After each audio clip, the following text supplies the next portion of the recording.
রাত্রিতে খোবা আল্লাহর কালাম তেলাওয়াত করে আর তার চোখের সামনে কি যেন সুন্দর টসটসে আঙ্গুরের ছড়া ঝুলে রাখে, যেরকম সুবহানাল্লাহ। সেই ঝুলন্ত আঙ্গুর থেকে একটা করে আঙ্গুর গ্রহণ করেন, আল্লাহর কালাম তেলাওয়াত করেন, খোবাবের চেহারা সুন্দর থেকে সুন্দরতর হলো, এমন সুন্দর নুরানি চেহারা হয়ে গেল, সবার মাঝে প্রচার হয়ে গেল। আমরা খোবাবকে খাবার বন্ধ করে দিলে কি হবে? খোবাবের রব খাবারের যোগান দেওয়া শুরু করে দিয়েছে।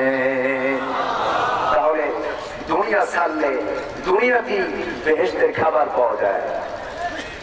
আস্তে কোন যেরকম সুবহানাল্লাহ, আরো যেরকম সুবহানাল্লাহ।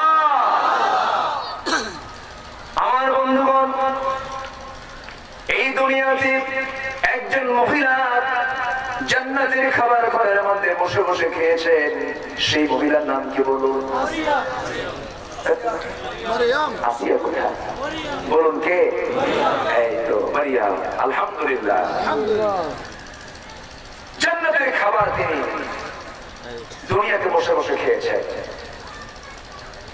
হযরত মারিয়াম আলাইহিস সালাতু ওয়াস সালাম কত বড় আল্লাহর নিকটতম বান্দী ছিলেন, কি আমল তিনি করেছিলেন খাবার, তার দায়িত্ব ছিলেন। জাকারিয়া আলাইহিস সালাতু ওয়াস সালাম, জাকারিয়া আলাইহিস সালাতু ওয়াস সালাম 3 দিন আসতে পারেন নাই, ভুলে গেছেন, তার স্ত্রী থেকে তাকে হারিয়ে দেওয়া হয়েছে।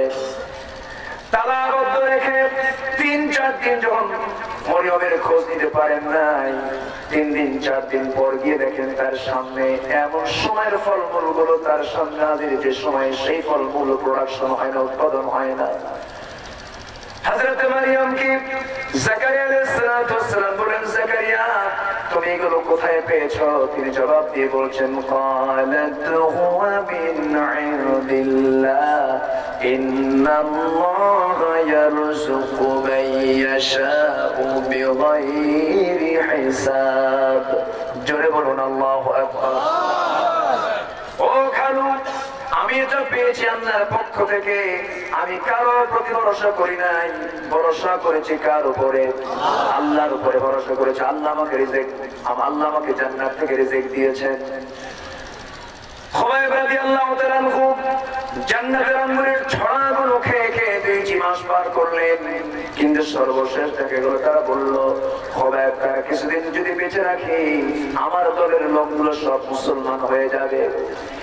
এই চিন্তা মাথায় নিয়ে খুবাইবকে তার কানে শুনিয়ে দেওয়া হলো, খুবাইব তোমার বিরুদ্ধে হত্যার হুলিয়া জারি হয়ে গেছে, তোমাকে আমরা ফাঁসির কাছে ঝুলিয়ে মারবো, সুরে চড়ে দুনিয়া থেকে হত্যা করবো, এখনো তোমার সুযোগ আছে, ইসলাম যদি ছেড়ে দাও তোমাকে আমরা নিঃশর্ত মুক্তি দিয়ে দেব। খুবাইব বললেন, ও কাফের দলের লোকেরা জেনে রেখে দিও, খুবাইব ইসলাম কবুল করেছে দুনিয়ার জন্য নয়, জান্নাতের দরজা পাওয়ার জন্য। জোরে বলুন সুবহানাল্লাহ। তারা পরীক্ষায় ফেল করেছেন না পাস করেছেন? পাস করেছেন। খুবাইব রাদিয়াল্লাহু তাআলা আনহু তার কানে শুনিয়ে দেওয়া হলো, তোমাকে যে কোনো মুহূর্তে সুরে চড়ায় দুনিয়া থেকে বিদায় করে দেওয়া হবে, তোমার শেষ ইচ্ছা বলতে কোনো কিছু আছে নাকি? খুবাইব বলেন, তোমরা যদি আমার শেষ ইচ্ছা পূরণ করতে চাও, জাগতিক জীবনের কোনো কিছু আমি চাই না, ওযুর পানি আমাকে দিয়ে দাও, ওযু বানায়া আমি নামাজে দাঁড়াতে চাই। ওযুর পানি তাকে দেওয়া হলো, ওযু বানালেন, নামাজে দাঁড়ায় গেলেন। প্রথম রাকাত খুব মনোযোগ দিয়ে আস্তে আস্তে পড়লেন, দ্বিতীয় রাকাতে নামাজ পড়তে নিয়ে মনে মনে চিন্তা করছেন, যদি নামাজটা আস্তে আস্তে ধীরে ধীরে পড়ি হয়তো কাফের মুশরিকরা ভাবতে পারে খুবাইব বুঝি মৃত্যুর ভয়ে নামাজটাকে লম্বা করলো। তিনি দ্বিতীয় রাকাতটা খুব দ্রুত শেষ করে দিয়া আল্লাহর দরবারে দোয়া করে বলছেন, আল্লাহ তাআলা আজ থেকে 2 মাস 2.5 মাস কত হতে চললো, নবীর সুন্দর চেহারা আমার চোখের সামনে পড়ে না। আল্লাহ তাআলা আমি মনে হয় দুনিয়া থেকে বিদায় হয়ে যাব, তোমার কাছে প্রার্থনা করি, আল্লাহ তাআলা আমি যদি শহীদ হয়ে যাই আমার বিদায়ী খবরটা তুমি আমার বিদায়ী সালামটা নবীর দরবারে পৌঁছায়া দিও। এই দোয়া করে দোয়া সম্পূর্ণ করে মুস্কি হাসি মেরে মৃত্যুর জন্য রেডি হয়ে গেলেন। এবার বড় হলো, খুবাইব বললেন, ও কাফের দলের লোকেরা, সুরের ময়দান কোনটা সুরের কাছে আমাকে নিয়ে চলে যাও। তাকে নিয়ে গেল ফাঁসির মঞ্চের দিকে। দৌড়ে দৌড়ে খোবাব চলে যান, কারণ খোবাবের নাকের মধ্যে জান্নাতের সুঘ্রাণ আল্লাহ পাক ঢুকায়া দিয়েছে। হযরত খোবাব সামনের দিকে এগিয়ে গেলেন, হাত বাঁধা হলো, পা বাঁধা হলো। তাকে শেষবারের মতো বলা হলো, খোবাব এখনো সময় আছে, তুমি কি করবে বলো। খোবাব বলছেন, তোমার আমাকে টুকরো টুকরো করো, তোমার কোনো যদি ভস্ম করে দাও, কালিমার পর থেকে আমি এক চুল পরিমাণ নড়বো না। এই কথা বলার সঙ্গে সঙ্গে একজন ঠাট্টা করে হো করে বলছে, আরে খোবাব, তোমার এই জায়গায় যে আমরা মুহাম্মদকে যদি চড়াতে পারতাম কতই না ভালো হতো।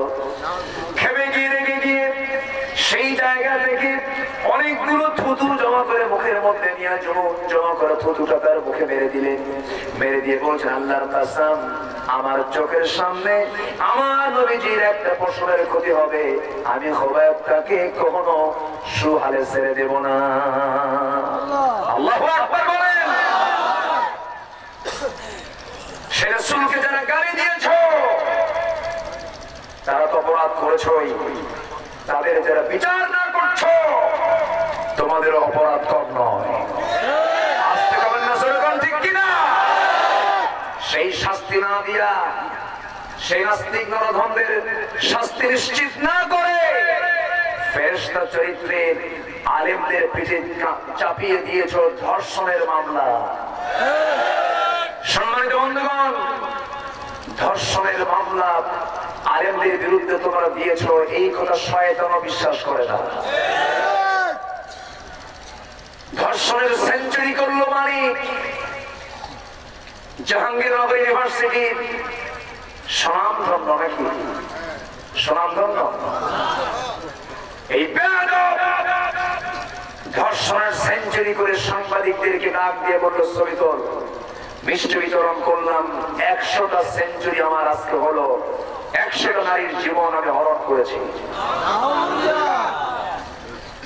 তাকে কি করা হলো? তাকে ফার্স্ট ক্লাস গেজেট কর্মকর্তা করা হলো। সিলেটের বদরুল খাদিজা নামের মেয়েটাকে প্রকাশ্যে দিবালোকে ক্যাম্পাসের সামনে কোপায়া জখম করে মুমূর্ষ করে ছাড়লো। আজ পর্যন্ত খাদিজা স্বাভাবিক জীবনে ফিরে আসতে পারেনি। অতএব পুরনো কোন নাটক কাহিনী তৈরি করে ওই সমস্ত বিষয়ের পিছনে না টেনে টাটকা টাটকা খুনের, টাটকা টাটকা ধর্ষণের শাস্তি নিশ্চিত করো। জাতি তোমাদেরকে ধন্যবাদ দেবে। অন্যের প্রতিবাদ কি সবাই করতে রাজি আছেন? রাজি আছেন কারা কারা?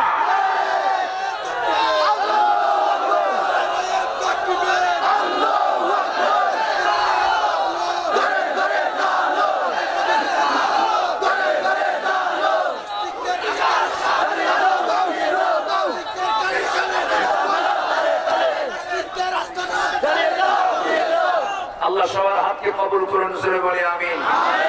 আরো জোরে আমিন। সম্মানিত ভাইরা, আজকে এই কোরআনের ময়দানে যিনি সবচেয়ে বড় পাখি, সেই পাখি আজকে খাঁচায় বন্দী হয়ে আছে। কোরআনের সে আসল সুর থেকে আজকে আমরা জাতি দীর্ঘ 70 বছর বঞ্চিত। এতে কি ঘাটতি নয়? এতে কি ঘাটতি নয়? যার বক্তব্য শুনে কত চরিত্রহীন লম্পট, যাদের চক্ষুকে এত মারাত্মক, যে চোখ নারীর দিকে পড়ত, সেই নারীর সুচিত্র তারা নষ্ট করত। আর সেই টকমগে যুবক কলেজ ইউনিভার্সিটি যার বক্তব্য শুনে হয়ে গেল তাদের চরিত্র হযরত ইউসুফ আলাইহিস সালামের মতো। সেই মানুষ গড়ার কারিগর, যিনি অর্ধ শতাব্দী ধরে রাতের পর রাত জেগে লক্ষ লক্ষ কোটি কোটি জনতার মাঝে কোরআনের সহি কথাগুলো প্রচার করেছেন, এটি কি তার অপরাধ? সম্মানিত ভাইয়েরা, সম্মানিত বন্ধুগণ, আমি বিশ্বাস করি এই মহান ব্যক্তিত্বকে শুধু কোন দল ভালোবাসে না, তাকে ভালোবাসে এই দেশের 16 কোটি আপামর তৌহিদি জনতা। তারপর প্রমাণ, তিনি যে আসনের এমপি ছিলেন সে আসনের অধিকাংশ ভোটার হলো আমার হিন্দু ভাইরা। বিশাল লম্বা নদী সাতরায়রা, পেটে সন্তান বহন করে ভোট কেন্দ্রে গিয়ে ভোট দিয়ে এসেছেন অনেক হিন্দু নারী। তিনি হলেন সাম্প্রদায়িক, তিনি হলেন উগ্রবাদী, তিনি নাকি বাধ্য করেছেন হিন্দুদেরকে মুসলমান বানাতে। এই সমস্ত কথার ধোঁয়া তুলে জাতিকে বিভ্রান্ত করতে পারবেন না, বরং আপনার এই জাতি থেকে বিচ্ছিন্ন হয়ে যাবে। আমার কথা কি কষ্ট হচ্ছে আপনাদের? আমার কথা কি কষ্ট হচ্ছে? আমার বক্তব্য জালিমদের পক্ষে হবে না, আমার বক্তব্য হবে মাসলুমের পক্ষে। মাসলুমের পক্ষে কথা বলতে গিয়ে যদি আমিও মাসলুম হয়ে যাই, আমার কোনো দুঃখ নেই। মাসলুমের সঙ্গে আল্লাহ তাআলার সরাসরি সম্পর্ক, জালিমের সাথে আল্লাহর কোনো সম্পর্ক নাই। সম্মানিত ভাইয়েরা, আমার বিশ্বাস জোরে আনে চুমারো, আজ হোক কাল হোক, হয়তো একটু দেরি হতে পারে। আমার বিশ্বাস পূর্ব দিগন্তে সূর্যোদয় হওয়া যেমন মহাসত্য, বাংলার জমিন আল্লাহর দিন কায়েম যে হবে এটাও মহাসত্য। এটার জন্য কিছু জীবন দিতে হতে পারে, জীবন দেওয়ার সিলসিলা চালু হয়েছে। আলহামদুলিল্লাহ বলেন, যেরকম আলহামদুলিল্লাহ। প্রত্যেক যুগে মুনাফিক ছিল, আজকের যুগে মুনাফিক আছে না নাই? আসতে কবেন না, আছে না নাই? দুনিয়ার জেলখানার ভয় করে, দুনিয়ার হুমকি ধামকির ভয় করে রাতকে তুমি দিন বলো, দিনকে তুমি রাত বলো, হারামকে তুমি হালাল বলো, হালালকে তুমি হারাম বলো। একটা চেয়ার পাওয়ার জন্য তুমি নিজেকে বিক্রি করে দাও, তোমার কি মরণ হবে না? তুমি কি মরবে না? বিচার করবেন কে? আসতে বলবেন না, বিচার করবেন কে? আবু জেহেল সব জানতো মোহাম্মদ সত্য, কিন্তু মানতো না। কেন জানেন? এটার মূল কারণ হলো জিয়ার ছাড়তে রাজি না। আবু জেহেল যে মূর্তির পূজা করতো সে মূর্তিও রং ছিল, এটা আবু জেহেল নিজেই জানতো। রাসূল একদিন বললেন, চাচা যে মূর্তির পূজা করেন ওই মূর্তি তো কথাই কয় না, আপনার পূজা করে লাভটা কি? আপনি আমার আল্লাহকে মানেন তো মোহাম্মদ বেশি বাড়াবাড়ি করো না, তোমারটাও থাক আমারটাও থাক। আমার কথা কি বুঝতেছেন? আজকেও কিন্তু এই জাতীয় কিছু লোক আছে, পার্লামেন্টে বলে মাননীয় স্পিকার আমার ছেলে বিয়ে করেছে কলকাতায়, আমার ছেলের বউ, আমার বউমা যখন ঢাকায় আসে তখন সে সুন্দর করে মাথা মাথা ঢেকে 5 ওয়াক্ত নামাজ পড়ে, আবার যখন সে কলকাতায় যায় তখন সে পূজা করে। কি সুন্দর ফতুয়া মারলেন, সাঁচা বেটা করা দরকার এদেরকে। আসতে বলবেন না, জোরে করে ঠিক কিনা? এটা কোন কথা? আমার হিন্দু ভাইরা পূজা করবেন, আমরা তাদের পূজায় কোনো বাধা দেব? পূজায় কোনো বাধা দেব? কিন্তু তাদের একটু প্রশংসা করতে গিয়ে আমি এতটুকু কথা বলতে পারি না, তাদের পূজা তারা করুক, তাদের সুনাম তারাই করুক, আমরা কেন বলবো? আমি সেই পূজা দেখতে গিয়ে আমি বললে যদি বলে ফেলি মা দুর্গা গজে চড়েছেন, ফসল উন্নতি হয়েছে, এই জাতীয় ফতুয়া আপনার দেওয়ার অধিকার নাই। আপনি মুসলমান, আপনি বলবেন কার পক্ষে কথা? আসতে বলবেন না, কার পক্ষে কথা? আমার আল্লাহ কয়জন? আমার আল্লাহ কয়জন? আমার হিন্দু ভাইরা তারা মানে কয়জনকে? 32 কোটি দেবতা, একটা দুটা না, গুনেন। 32 কোটি দেবতা, ভালোবাসে 13 পূজা তারা করে, তারা করুক। আমরা বরঞ্চ তাদের মূর্তিকে পাহারা দেব। মূর্তি ভাঙ্গার পক্ষে ইসলাম না। আসতে কেমন নজরগান ঠিক কিনা? বিধর্মী ভাইদের মূর্তি পাহারা দেবে কোন জাতি? কারা?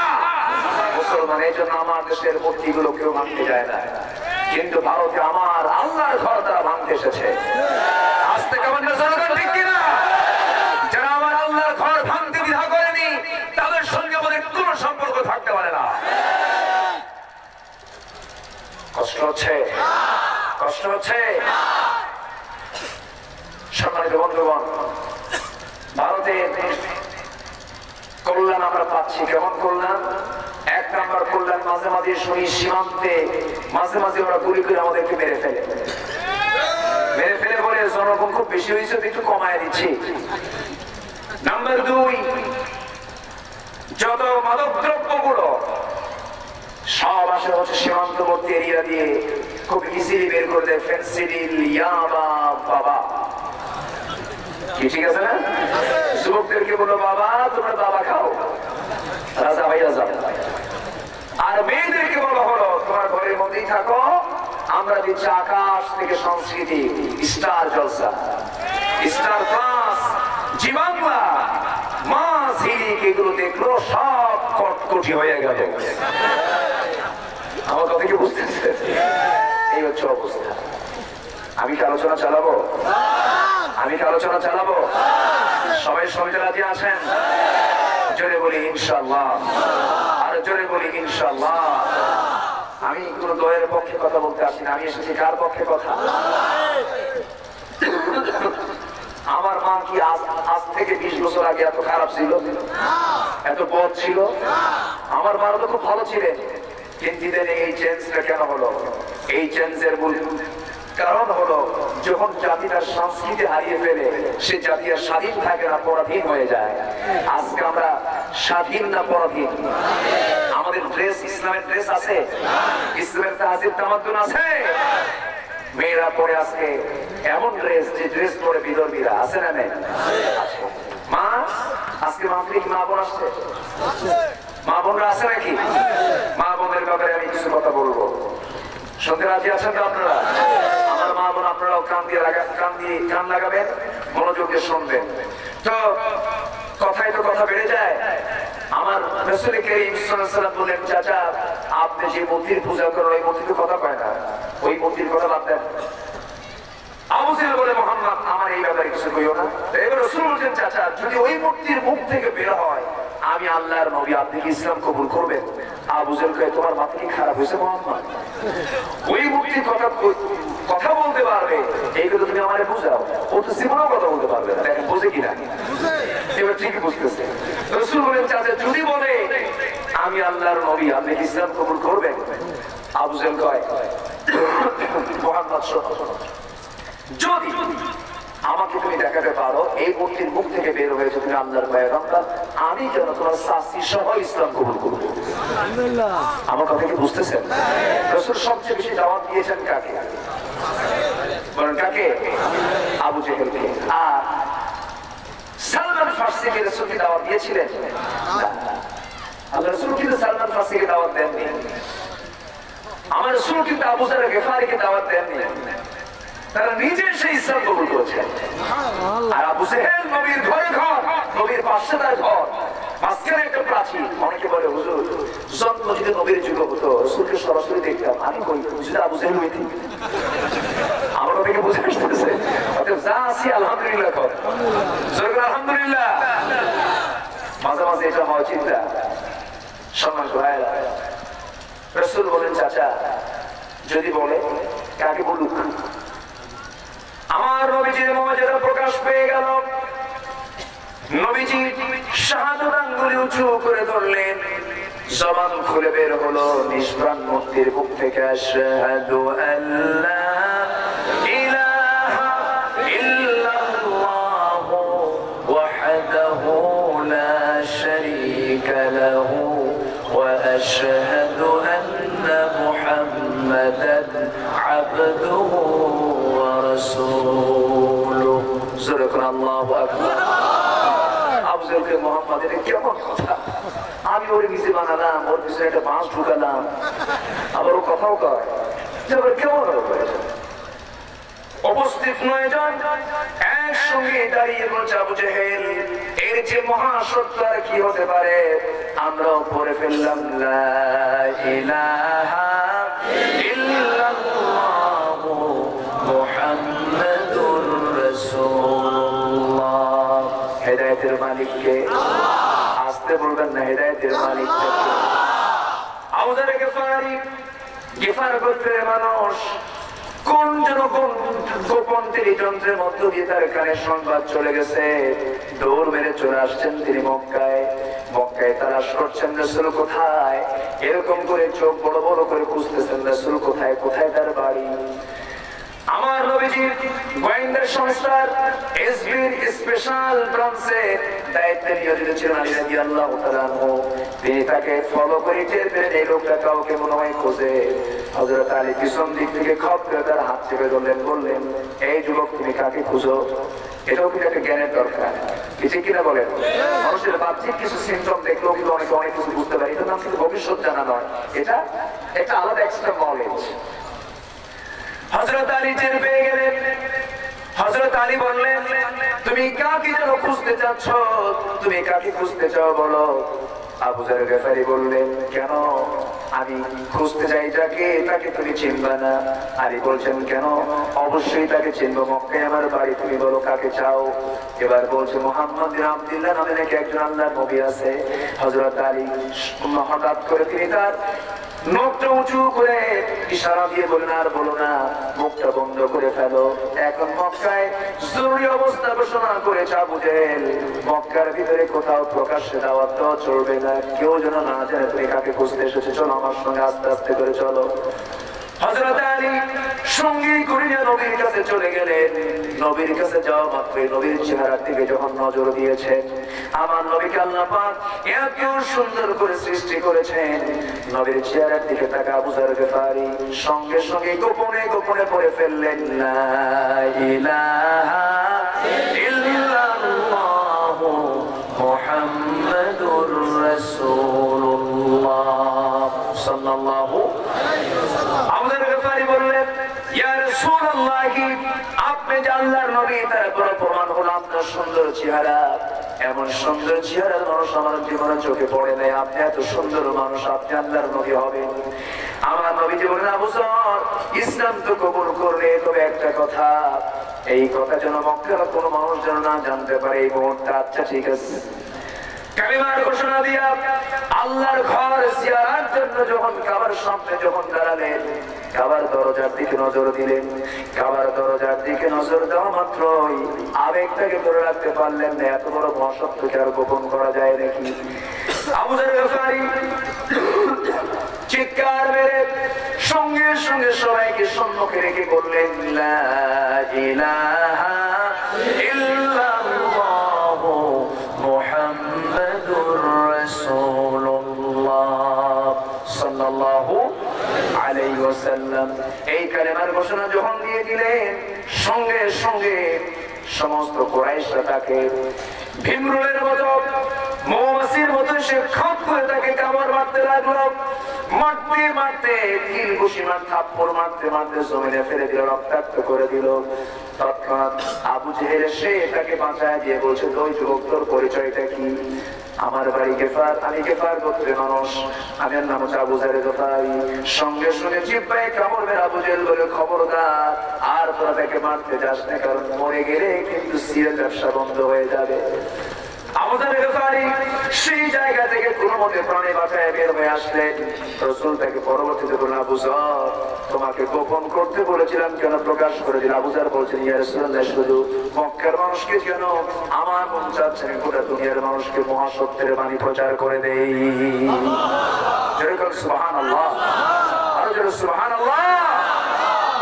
সালমান ফার্সি বেঁচে ছিলেন 250 বছর। কত বছর? করোনায় আসছে। তিনি ইসলাম গ্রহণ করেছেন কোথায়? পারস্য, কোথায় মক্কা।